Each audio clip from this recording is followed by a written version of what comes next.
नमस्कार दोस्तों, हमारे देश में महिला सशक्तिकरण की बातें होती हैं। महिलाओं को पहले दर्जा दिया जाता है और देवी और भगवती समझ करके जिस नारी का सम्मान होता है, पूजा होता है, वहीं हमारे देश में बड़ी बड़ी घटनाएं भी किसी से छुपी नहीं है। दुमका में अंकिता कुमारी को जिंदा जला दिया जाता है। कलकत्ता की मौमिता की घटना किसी से नहीं छुपी है। अब सोचने वाली बात यह है कि क्या ये सारी घटनाएं एक बैग अचानक से होती हैं? बिल्कुल नहीं। ये सारी घटनाएं अचानक से नहीं होती हैं, बल्कि इनके पीछे एक पृष्ठभूमि पहले से तैयार होती है और उसके बाद ऐसी बड़ी बड़ी घटनाओं को अंजाम दिया जाता है। ज़रूरत इस बात की है कि यदि हम पहले चेत जाते हैं, पहले सावधान हो जाते हैं, तो ऐसी ऐसी घटनाओं को रोकी जा सकती है। न्यूज़ इंडिया 24 की एक ऐसी ही पहल आज आपके सामने है। बात करें अगर हम बड़ी बड़ी घटनाओं को, तो इसके पहले भी कुछ ना कुछ तो हुआ ही होगा। जरूर स्थानीय प्रशासन को शिकायतें की गई होंगी और उसमें लापरवाही का ये नतीजा है कि इतनी बड़ी बड़ी घटनाएं घट जाती हैं। आज हम धनबाद से ऐसी एक घटना जिसमें कि अगर समय रहते सावधानी बरत ली गई तो बचाई जा सकती है, एक ऐसी ही किशोरी, क्योंकि ऐसी घटना का आगाज यहाँ भी हो चुका है। बहुत सी ऐसी घटनाएं तो होती हैं जो दर्शकों के नज़र में आती ही नहीं है। आखिर क्या इसके पीछे रीजन है? जितना जिम्मेवार इसमें असामाजिक तत्व होते हैं, उससे कहीं ज़्यादा प्रशासनिक पदाधिकारी होते हैं। प्रशासनिक पदाधिकारी अपने निजी हितों के लिए अब असामाजिक तत्वों से समझौता करके ऐसी ऐसी घटनाओं को प्रोत्साहित करते हैं और जिसके बाद ऐसी बड़ी घटना घटती है, हम देश भर में कैंडल मार्च निकालते हैं, अपराधियों के गिरफ्तारी और फांसी पे लटकाने की मांगे करते हैं। क्या फ़ायदा है सब करने से? ये सब करने से दूसरों को भी परेशानी होती है। कैंडल मार्च निकालना, आंदोलन करना, धरना देना, इनसे आम जनता भी त्रस्त होती है। तो ज़रूरत इस बात की है कि हम ऐसी घटनाओं से अगर हम सबक लेते हुए कहीं भी अगर हमारे इर्द गिर्द अगल बगल कुछ चल रहा हो, तो अगर हम पहले से सावधान हो जाएं तो ऐसी घटनाओं को रोका जा सकता है। हम स्वागत करेंगे स्टूडियो में ऐसी एक किशोरी का। क्या सुना हूँ आपका? लक्ष्मी कुमारी जी कार्मिक नगर की रहने वाली हैं।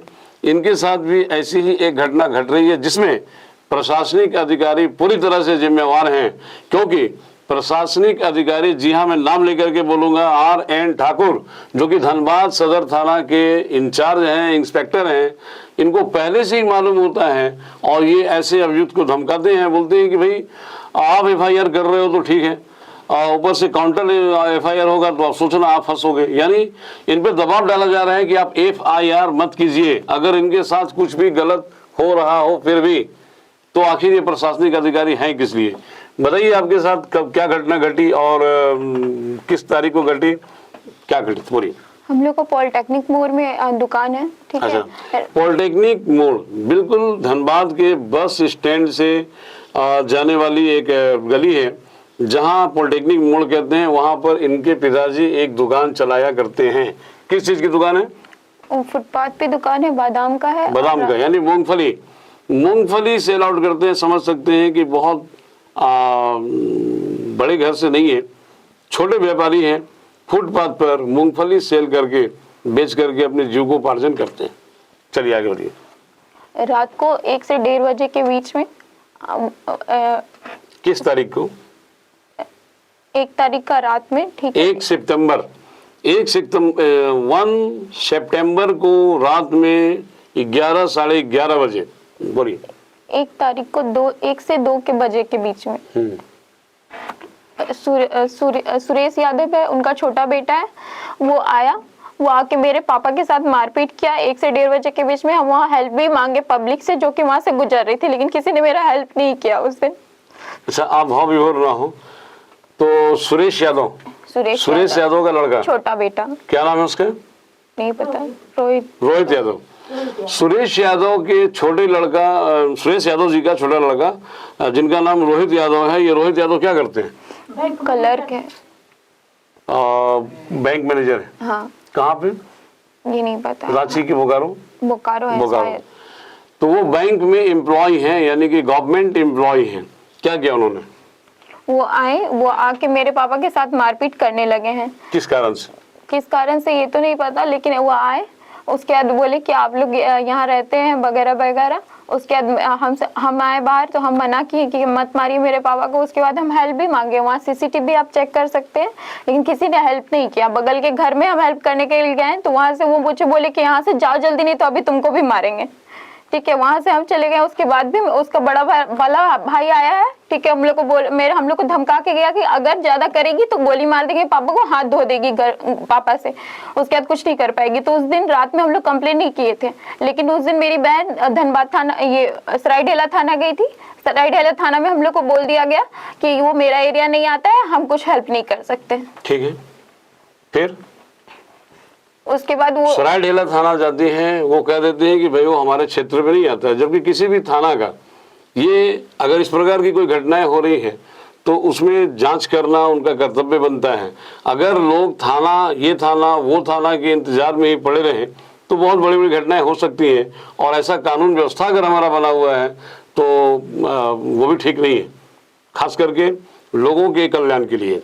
आगे उस रात उनका बड़ा वाला भाई और छोटा वाला भाई ये धमका के स्लिप जाता है कि अगर बेटी लोग यहाँ रही तो हम लोग रेप कर सकते हैं। ठीक है, अगर आप अपनी बेटी को यहाँ रखिएगा तो हम लोग रेप कर सकते हैं, नहीं तो समझ लीजिएगा फिर क्या होगा। रेप कर सकते हैं, यानी रेप कर सकते हैं कि धमकी सरेआम दी जा रही है, और धमकी वही देते हैं जो उसकी क्षमता रखते हैं। जाहिर सी बात है कि पड़ोसियों से जब इन्होंने मदद मांगी होगी तो पड़ोसी लोग दबंगों के चक्कर में पड़ना नहीं चाहते हैं, इस प्रकार के दबंग व्यक्ति से दूर रहना चाहते हैं। पिंड छुड़ाने के लिए उल्टा इसी को धमका दिया और इन्हीं को वहां से भगा दिया, बोला कि जाओ नहीं तो मैं भी मारूंगा। और उन्होंने सरेआम रेप करने की धमकी भी दी। आगे उसके बाद उस दिन घटना हो गया, उसके बाद दोनों भाई चले गए। ठीक है, फिर रात में 3 बजे वो आए। 3 बजे रात में 11 साढ़े 11 के बीच में उनका छोटा वाला भाई आया। वो आया और अपना गाड़ी, अपना जो घर है उसके मेन गेट के पास ही पार्क करके फिर से मेरे घर की तरफ आया है और वहाँ पे आगे दुकान के आगे पीछे करने लगा। ठीक है, हम दोनों बहन दुकान पे थे।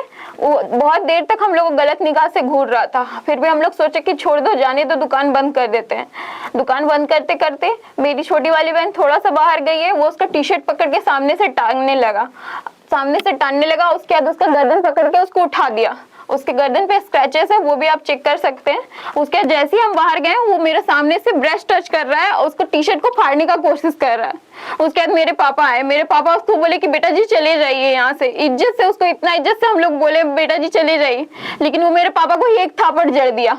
उसके बाद हम दोनों बहन मिलके मारने लगे। उसके बाद पब्लिक वहां जमा हुई और उसको धक्का मुक्की में किसी तरह उसके सर में चोट लग गया है। ठीक है, उसके बाद पब्लिक भी मारी, पब्लिक उसको रस्सी से बांधी है, जिसका वीडियो एविडेंस है मेरे पास।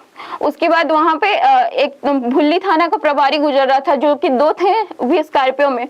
उनसे मैंने हेल्प भी मांगा तो वो उतरे, थोड़ा देर वहां का देखे, उसके बाद वो भी निकल गए। वो बोले कि मेरे एरिया में नहीं आता है। अच्छा, मतलब कि सामने देख करके मेरे एरिया में नहीं आता है, यानी जनता ये किस देश के है भाई, और ये प्रशासनिक अधिकारी हैं किस लिए? जब वो सामने, किसी भी पुलिस का ये पहला कर्तव्य बनता है कि अगर उसके सामने कुछ गलत हो रहा हो तो वहां रुक करके और बिल्कुल उसको एक्शन लेना, चाहे वो किसी भी क्षेत्र का क्यों ना हो, क्योंकि वो एक भारतीय पुलिस है, वो झारखंड पुलिस का है। और झारखंड में ही ये क्राइम हो रहा है, ये ऑस्ट्रेलिया, इंग्लैंड और अमेरिका में नहीं हो रहा है। आगे उसके बाद उधर से धनबाद थाना का प्रभारी आते हैं, आर.एन. ठाकुर। वो पहले तो उतरते हैं, हम लोग सिर मारपीट, हम लोग जब मार रहे थे, पब्लिक मार रही थी, तो पहले रुकवा लेते हैं। उसके बाद उसको बोलते हैं बैठने के लिए। जब उसको बैठने के लिए बोलते हैं तो वो अपने घर की तरफ दौड़ता है। तो वो लोग उसको जबरदस्ती करके बैठाते हैं। तो उनका बड़ा वाला भाई धमकी देता है कि अभी आप ढुलू महतो का कॉल आएगा, अभी आपको छोड़ना पड़ेगा। उनका नाम का वहाँ पे यूज करता है वो। उसके बाद जब आर.एन. ठाकुर उनको लेके जाता है तो हम लोग को बोलता है ये चीज आप लोग को महंगा पड़ेगा, आप लोग मारे हैं, आप लोग को महंगा पड़ेगा। वहां से लेके चला जाता है। उसके बाद उसका बड़ा वाला भाई आगे जाता अपना घर के पास, वहां पे एक आदमी था जो कि डंडा लिया हुआ था हाथी में, उसके हाथ से डंडा खींचता है। इसका वीडियो एविडेंस है, वहां से आप वीडियो से देख सकते हैं। वो डंडा लेके आता है, फिर मेरे पापा को मारता है। उसके बाद हम दोनों बहन जब बीच में चले जाते हैं तब उसका भाई लौट कर जाता है। उसके बाद बोलता है जो चीज किया है उस तुमको बहुत महंगा पड़ेगा, हम थाना में देख लेंगे कि थाना में तुम लोग क्या करेगा। उसके बाद हमको थाना में, जब हम लोग वहां से निकलते हैं 12:30 बजे रात में, हम वहां जाके एफआईआर करते हैं। थाना में जब हम एफआईआर कर रहे होते हैं उस समय भी उसका बड़ा वाला भाई हम पे तुरंत तमाचा चला देता है, सबके सामने। सबके सामने? सबके पूरा पुलिस भरा हुआ रहता है, उनके सामने मेरे ऊपर तमाचा चलाया जाता है। इससे बड़ी शर्म की और कोई बात नहीं हो सकती, क्योंकि इससे बढ़िया तो भाई पब्लिक है जिन्होंने लड़कियों पर इस प्रकार के काम होते हुए देख कम से कम उनकी आंखों का पानी मरा नहीं था। लेकिन ये प्रशासनिक अधिकारी ये थाना में सबके सामने एक जेंट्स एक महिला के ऊपर, एक लड़की के ऊपर थप्पड़ जड़ देता है और पुलिस चुपचाप खड़ी होकर के वहां पर देखती रह जाती है। शर्म आनी चाहिए ऐसे पुलिस को, खोल देना चाहिए वर्दी। आगे रात में 12:30 बजे हम एफआईआर करके वहां से निकले, लेकिन वहां पे हमको किसी भी तरह का पुलिस प्रोटेक्शन नहीं यूज दिया गया कि हाँ हमको घर में 12:30 बजे रात में हमको घर छोड़ा जाए। ऊपर से हमको बोला गया कि आप सुबह में आइएगा 11 बजे। जब सुबह में हम 11 बजे गए हैं तो हमको 2 बजे तक वहां बैठा के रखा गया है। आर.एन. ठाकुर हमको बोला बैठिए, उनके सर पे चोट लगा हुआ है, अभी हम आके बात करेंगे। और वो इस बीच में आके मेरे दुकान के सामने से जितना भी एविडेंस उनका सामान वहां पे गिरा हुआ था मारपीट के दौरान, सारा एविडेंस उठा के और लेके आ जाता है। मेरी बहन को बोल के आता है इसमें कि आपका ही गलती है, आप लोग उस शरीफ इंसान को ब्लेम कर रहे हैं, इसमें उनका कोई गलती नहीं है। मित्रों, हमारे देश में किसी भी अपराध को प्रोत्साहन देने में पुलिस का बहुत बड़ा योगदान होता है, जो कि अभी ये किशोरी युवती बोल रही है, आप सुन रहे होंगे। अब आपको फैसला करना है कि क्या हमारे यहाँ की पुलिस और तो और प्रशासनिक सपोर्ट, राजनीतिक सपोर्ट, क्योंकि जो अभियुक्त है वो ढुलू महतो यानी कि सांसद का भी नाम ले रहा है कि ढुलू महतो का एक फोन आएगा और आपको छोड़ना पड़ जाएगा। तो प्रशासनिक अधिकारी हो या राजनीतिक नेता हो, ये सब मिल करके इस देश के सिस्टम को चौपट कर रहे हैं, खिलवाड़ कर रहे हैं और ये साबित करने पे लगे हुए हैं कि माइट इज राइट, यानी कि जिसकी लाठी उसकी भैंस, कमजोर आदमी कहाँ जाए। आखिर कानून बना हुआ किस लिए है? अगर ऐसा ही करना है तो जंगल राज घोषित कर देना चाहिए। आगे उसके बाद जब 2 बजे वो आए हैं, उधर से सामान उमान सब कुछ लेके उनका सब सबूत वहां से उठा लिए हैं, जूता वगैरह जो उनका फेंका हुआ था। उसके बाद 2 बजे आके हमको बोलते हैं हम आपका एफआईआर नहीं करेंगे, आपको जहां जाना है जा सकते हो। उस समय वहां का एसएसपी जो थे वो महिला थाना में आए हुए थे, लेकिन हमको एसएसपी वहाँ के धनबाद के जो एसएसपी थे वो वहाँ आए। धनबाद के एसएसपी महिला थाना में? एसपी जनार्दन? हाँ शायद एसपी थे कि एसएसपी थे? एसएसपी थे वो महिला थाना में शायद विजिट के लिए आए हुए थे, लेकिन हमको उनके बारे में पता नहीं था। तो हम मतलब हमको बोले कि आप यहाँ से चले जाइए, नहीं तो हम आपके ऊपर कार्रवाई कर देंगे। तो हम उससे उन पे चले गए। जब हम इनके पास जाने लगे, एसपी मतलब वहाँ पे हमको बोला कि अमित मिश्रा करके कोई है, उनसे बोला गया कि इनसे जाके मिलिए तब वो आपका एफआईआर करेंगे। अमित मिश्रा जी ग्रामीण एसपी हैं, तो मतलब गए थे क्या आप उनसे मिलने गए थे? क्या आपका क्षेत्र ग्रामीण क्षेत्र में आता है? नहीं। चलिए आगे बढ़िए। हम मिलने के लिए गए थे लेकिन वो नहीं थे। तो वहाँ पे एक अंकल थे, पुलिस अंकल, वो बोले कि वो तो नहीं है, अभी आप ग्रामीण एसपी जो है उनसे मिल लीजिए। तो वो मिले, तब वो कॉल किए, तब ये लोग मेरा एफआईआर किए हैं। उनको कॉल करके बोले हैं, तब ये बोले हैं कि हाँ हम उन लड़कियों का एफआईआर कर रहे हैं। ठीक है, उतना बोल दिया, एफआईआर कर रहे हैं। ऊपर से बोल रहे हैं कि हम एविडेंस बनेंगे कि ये लड़की उसको मारी है। आर.एन. ठाकुर ऐसा बोले हैं। आर.एन. ठाकुर एविडेंस बनेंगे कि इस लड़की ने उस लड़के को मारी है। वाह, क्या समय आ गया है। ये मैं अपने दर्शकों को याद दिलाना चाहूंगा कि ये आर.एन. ठाकुर वही है जो कुछ महीने पहले केंदुआड़ी थाना के थाना प्रभारी हुआ करते थे और एक व्यक्ति की बुरी तरह से पिटाई करने के आरोप में उनको बर्खास्त किया गया था। ये बात सभी पेपर में, सभी न्यूज चैनल में आई थी। लेकिन बर्खास्त क्या किया गया था? वहां से उठा करके उनको धनबाद सदर थाना में भेज दिया कोहराम मचाने के लिए। उसके बाद हम लोग वहां से 6 बजे आके थाना में बैठे थे। थाना में काफी देर तक हमको बैठाया गया। हम सबसे पूछे कि मेरा एफआईआर का कॉपी दे दीजिए, एफआईआर नंबर दे दीजिए, लेकिन सब बोलता है कि अब आपका एफआईआर नंबर नहीं मिल रहा है, एफआईआर कॉपी नहीं मिल रहा है। बहुत देर तक हमको बोलने के बाद उसके बाद हम महिला थाना में गए, बोले कि मैम मेरा प्लीज कंप्लेन लिखिए। जब हम महिला थाने गए तब हमको फिर से ये लोग बुलाए अपने पास, और मेरा हम दोनों बहनें जब अंदर बैठे तो बोले कि आपके साथ जो 2 लड़का है, मेरा भाई जो कि कोलकाता में सुबह 11 बजे आया था, उनको भी अंदर बुला के उनके साथ पूछताछ करने लगे। उसके बाद हम लोग को धमकी देने लगे कि आप लोग आग से खेल रहे हैं, आप लोग अपना घर में आग खुद लगा रहे हैं, ये चीज आपको महंगा पड़ेगा, आप आगे जा रहे हैं, हम लोग पीछे से आप पे कार्रवाई करेंगे। उनको भेजिए, आपको आने के लिए नहीं है। क्या? उनको भी बुला लीजिए। किनको? आपके साथ है ना 2 आदमी और? हाँ, बुला लीजिए। मेरे भैया है। भैया रहे भौजी का, उससे आपको क्या लगता है? आपको लगता होगा कि इनके साथ 2 आदमी हैं, उनको बुला। उनका जो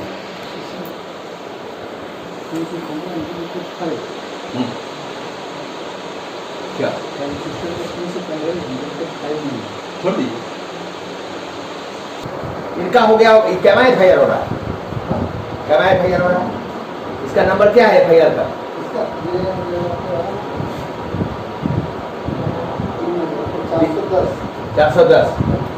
410 नहीं, ये तीसरा है ना? इनका पहला होगा एफआईआर। 12:30 बजे या 1 बजे रात का हो? 12:30 बजे रात का है। इनको कॉपी दीजिए।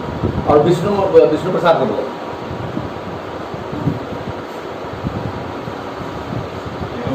हाँ करूँ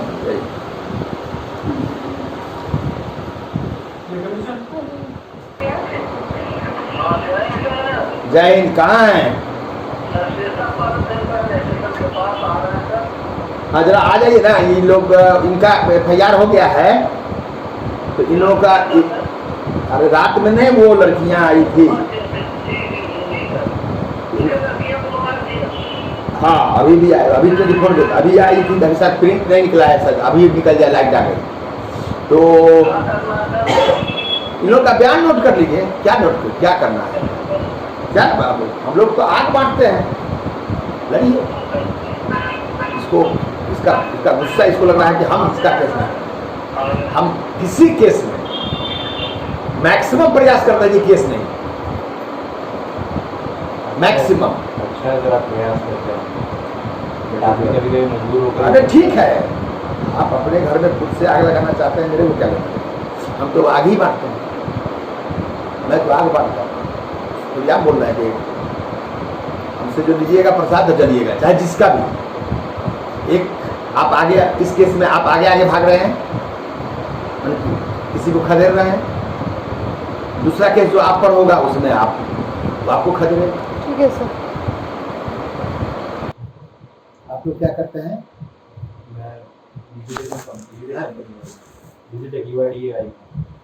नहीं समझ कुछ। आधार UIDAI क्या है वो? आधार का प्रोसेस कंप्लीट होता है। नीरज सर उसी में है अभी, मतलब यहाँ नहीं, वो है?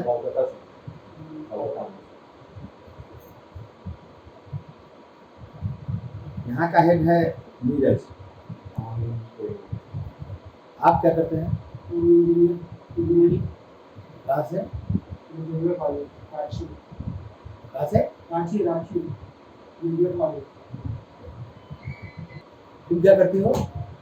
हम अभी कुछ नहीं करते, मेरी टीचिंग लाइन में है, तो हैं? स्पोर्ट टीचर है, ग्रेजुएशन कर। वो टीचर है मतलब? Sport teacher. स्पोर्ट। आप क्या करती हैं? कुछ नहीं करती, जो फिजिकल एजुकेशन करके डिग्री करे, कहाँ से? अभी स्टार्ट हुआ है, ग्रेजुएशन खत्म हुआ तो वो अलग से जूनियर का है। अलग से कर रही हो ग्रेजुएशन करने के बाद? जी। अरे आइए भाई, कितना देर में। जय करिए चारों का। आप यदि महिला अपराधी के सामने बयान करना चाहती है, उसकी सुविधा भी है। करवा दीजिए, करवा दीजिए। निकला नहीं, नंबर लिख के दे दीजिए। लाइट आ गई, निकलना चाहिए। बासु कुमार श्रॉफ बासु DAS हिंदी बोलते हो बासु है ना बासु फॉलो देखिए, जैसे उसका ये होगा, वो बयान देने लायक होगा तो आप लोगों पर भी केस होगा। हाँ ठीक है सर। तो ठीक, इतना ज्यादा तय से मत रहो, इतना प्यार से बात करते हैं, उतना ज्यादा तय से मत, बहुत ज्यादा तय से मत, उतना तय में रहना सेहत के लिए ठीक नहीं। अरे छोड़ दीजिए, समझिएगी अभी थोड़ा अभी रहता है ना, समझने को तो समझेगी कैसे। वो ऐसा ये है कि जहाँ सभी कितना भी बिजनेस साहब हो, ईयर में जाने के समय सबको सीधा होना। अच्छा इन दोनों सिर्फ इन दोनों का होगा। हम आपका नाम पूछ रहे हैं। अच्छा बासु कुमार श्रॉफ आधार कार्ड भी हम लोग को चाहिए, चारों का, कुमार लेकिन यहाँ चारों का नहीं। और राव है श्रॉफ सर्राफ, सर्राफ जो होता है वो ही ना, चेन वैन सोनार का जो नहीं तो वो क्या होता है, उम्र 25 वो क्या होता है, सर्राफ क्या होता है, शराब का नाम क्या है वो? का नाम है अभिनंदन श्रॉफ टाइटल है। मीनू को कुछ प्रॉब्लम है क्या, नहीं हम समझ नहीं पाए जानने के तो मतलब किस जाति से हुआ वो, मारवाड़ी तो वही तो सर्राफ होगा। हाँ मारवाड़ी सौ रॉ आकार ऊपर रेफ अभ, नहीं ऊपर रे ऊपर नहीं नहीं रे नहीं वो तो सर्राफ वगैरह लिखा रहता है, अपना नाम मतलब लिखिए, कैसे लिखते हैं सराफ लिखिए सीधे। ऐसे लिखिए ना, ऐसे सीधा।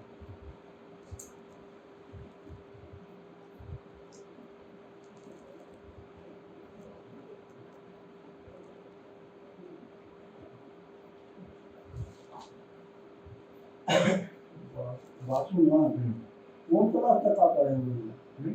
कौन क्लास तक पढ़े? ग्रेजुएशन ग्रेजुएशन कैसी है राइटिंग बनता है? हाँ भाई, अब कंप्यूटर पर सब है, पहले कलम पकड़ करके लोग लिखता था, अब कंप्यूटर पर सब कुछ लिखता है। और कंप्यूटर ऑर्डर करता है, कंप्यूटर को ऑर्डर कर देता है कि इसको इधर इतना स्पेस दीजिए, इतना इधर स्पेस दीजिए, एक ही पेज में लीजिए कि 1.5 पेज में लीजिए। बता बताइए कहाँ पे? आदमी के बापू ने बंगा वाल्मीकि नगर आदमी ने शायद नगर शायद वाल्मीकि नगर में कहाँ पर? टोला मोहल्ला रोड। अच्छा, पहले लिखिए, पहले जितना कार्मिक नगर बता रहे हैं उतना, उसके बाद रोड नंबर, उसके बाद मोहल्ला, उसके बाद रोड नंबर। बापू ने वही नगर है, उसमें आ गया। नहीं बेटा, नहीं आया। कार्तिक नगर मोहल्ला मतलब पूछिए अंकल। वाल्मीकि नगर में बापू नगर में, ठीक है? किस तरफ? बाद में यदि पूछोगे तो तुम्हारा घर वाला तुमको पहले बारे में नहीं बताएगा। आप वहाँ रहते हैं कि नहीं रहते हैं? कृपया हमको बताइए। हैं? वही रोड रहा। नंबर नहीं लिखा हुआ गली नंबर, रोड नंबर नहीं नहीं? नहीं लिखा नहीं तो आप जो बता रहे हैं कि बापू नगर, आपको इसलिए बापू नगर में कहाँ पर? हम एक गली में घूमे हुए हैं, आप मुझसे बताइए। जो बता रहे थे पूरा हाँ, सी बताइए। नियर सी मंदिर नियर सीमन जो रोड पर बना हुआ है, जो गोलंबर पर, हाँ वैसे बोलेंगे बापू नगर नियर। और जितना आज के डेट में हम उस पर मेहनत कर लेंगे, कल को वारंट किसी भगवान न करे किसी का वारंट आ जाए। हाँ कटाल के पास जो शिव मंदिर है और आपका उस साइड से रास्ता जाता है हम लोग का नियरेस्ट होगा वही शिव मंदिर। हाँ जी भैया प्रणाम, नियर शिव मंदिर। गुड इवनिंग, आ गए? ठीक है।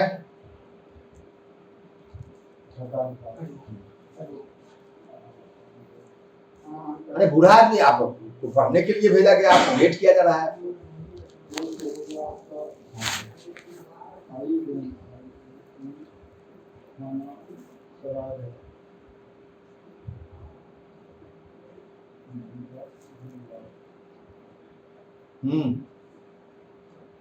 हाँ हाँ हाँ 810 810 हाँ 810। हाँ हाँ 810।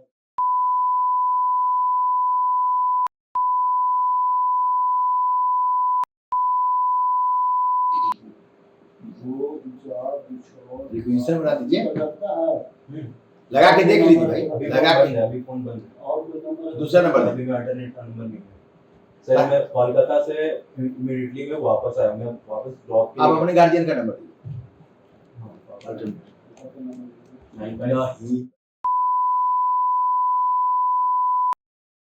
भाई नहीं खोजे आवेगा तो आज के डेट में जिस समय इतना मेहनत नहीं किया होगा, यदि तब इतना मेहनत कर लिया होता कि किस गली किस मोहल्ला में कहा मंदिर के पास मस्जिद के पीछे स्कूल के बगल में, ये सब यदि लिख दिया होता तो आज हम लोग 100% वारंट खोज लेते।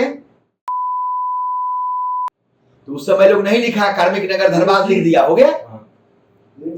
अब तब कार्मिक नगर धनबाद तक छोड़ दीजिए, अभी कोडरमा में देखिएगा तो गांव मोहल्ला थाना जिला कोडरमा, अब कोडरमा में मिले वाला है कहियो?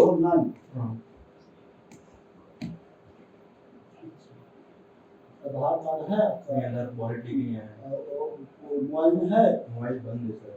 कैसे साइन होगा? इसीलिए हम कोलकाता से जॉब के लिए गए थे, फिर रात में ये सब हुआ है, वापस में आया, उसके बीच में वो टाइम नहीं मिला। ठीक ठाक भैया। अरे उसको बात ये 7 तारीख को हम लोग का वो ईयरली सेलिब्रेशन है, उससे क्या हुआ? उनका भी नंबर उनके नाम ठीक। वो हम लोग तो बैठा हुआ था, उनको इनसे पूछे कि क्या गवाही दिया जाता है, और मैं आप क्या गवाही दिया? आप क्या ये मेरी बहन में जानते हैं? आप इस घटना के बारे में क्या कहते हैं? बहन है उससे हम वो चैलेंज आप इस घटना के बारे में क्या कहने आए हैं? कंप्लेन तो इसके रिगार्डिंग हो गई है ना सर। हम जितना बात पूछ रहे हैं कंप्लेन तो हो गई, एफआईआर की कॉपी हम आपको दे रहे हैं जो हो गई।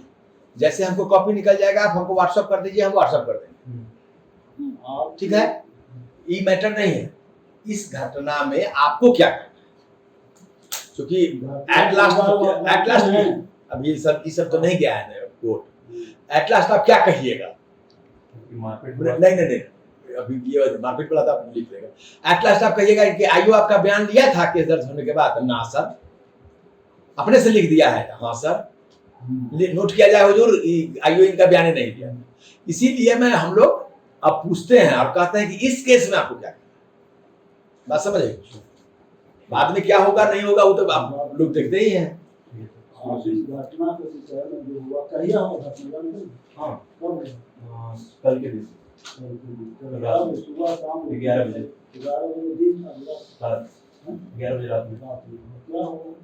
मेरी बहन लोग दुकान के अंदर में थी और उनका सुरेश यादव को जो सबसे छोटा वाला बेटा है वो गया और वो मतलब पहले कुत्ता को वाव करके चिढ़ा रहा था, कुत्ता उसको भौंक रहा था, ठीक है, कुत्ता उसको भौंक रहा था। तो वो फिर वापस मतलब एक दुकान एक कस्टमर आया सिगरेट लेने के लिए, तो हम और वो फुल ड्रंक थे, फुल्ली ड्रंक थे वो।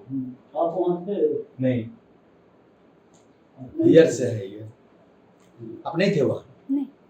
आपको कौन बताया कि ये सब बात? वहाँ पे जो एक और जो सिगरेट लेने आया था वो था। आप कब पहुँचे? वहाँ हम रात में पहुँचे, कब? मतलब रात में सॉरी सुबह में। सुबह में? हाँ। तो सुना है बात में आपने? नहीं, इनको इनका बयान नोट करिए, फिर लास्ट में एक लाइन होगा कि आपने आंखों से देखेगा सुनिए जी की दे दीजिए, चारों लिख दिए हैं। इसको कल सवेरे वो मैडम के कोर्ट में भेज देगा। याद आज ट्रेन भूल गया था तो उस समय खाना नहीं खाया। चलिए काम भेजिए। और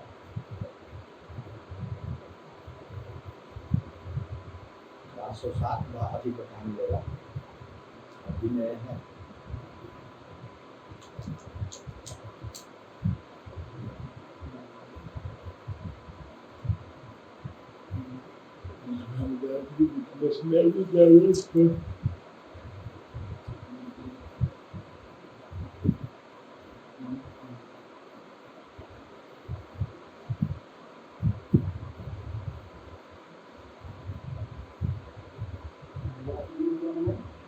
तो उसके बाद देखिए कि मतलब सुनने में आया कि मतलब वो आके सब पूरा बैलेंस पकड़ लिया था, जो भी निशान इसका फोटो लिए तो पता लगा हम पकड़ नहीं रहे।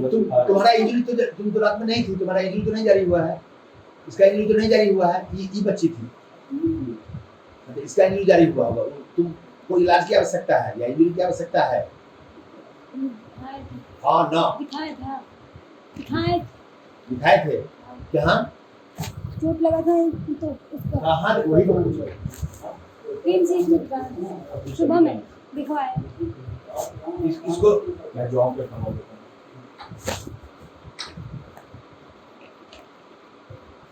निक का इंजरी नहीं हुआ है इसका। हाँ, इसको भी न्यूज दे दिए। नहीं, हाँ हाँ, गुड इवनिंग बोल भाई।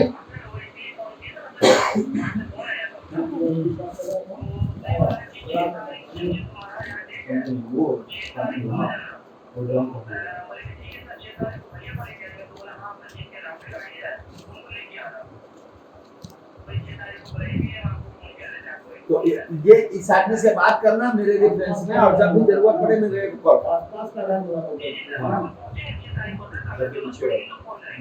Okay, thank you.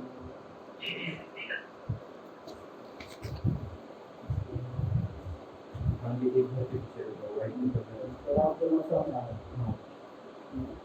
दुकान पे आया था, दुकान के पास था। दुकान भी जो है वो भी रास्ते पर है।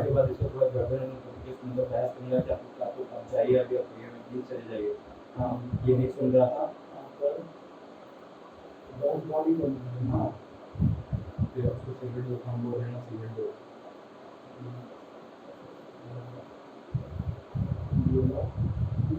हाँ, ये बोले तो हम मेरा सिगरेट का फ्री मांग रहा था तो कैसा?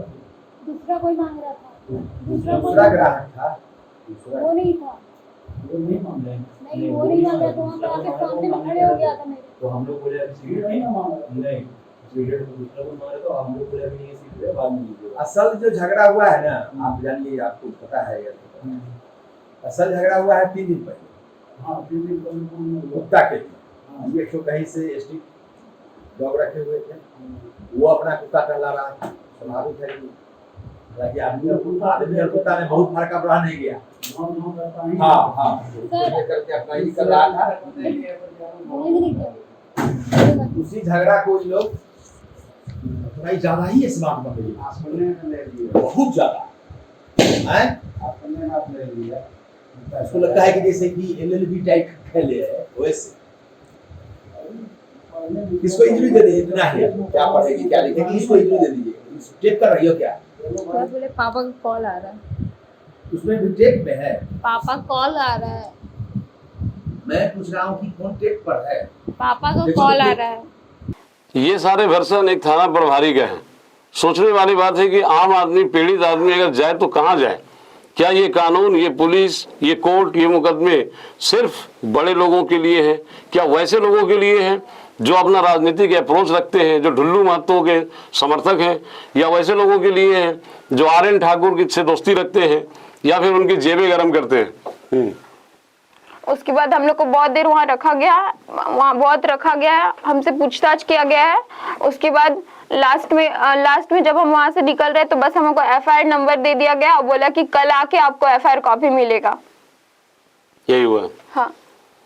तो दर्शकों, अगर ऐसी घटनाओं को प्रशासनिक अधिकारी और राजनीतिक नेता प्रोत्साहित करते रहे तो निश्चित तौर पे हमारे देश में कानून की धज्जियां उड़ती रहेंगी और अंकिता जैसी लड़की को दुमका में जिंदा जलाई जाती रहेगी। और मौमिता के साथ जो कुछ भी हुआ है वो सब छुपा नहीं है। हम इस घटना को एक सीरीज वाइज चलाएंगे। आगे क्या हुआ इसको जानने के लिए आप न्यूज़ इंडिया 24 की अगली कड़ी जरूर देखें, इसी सब खबर से जुड़ी हुई। धन्यवाद।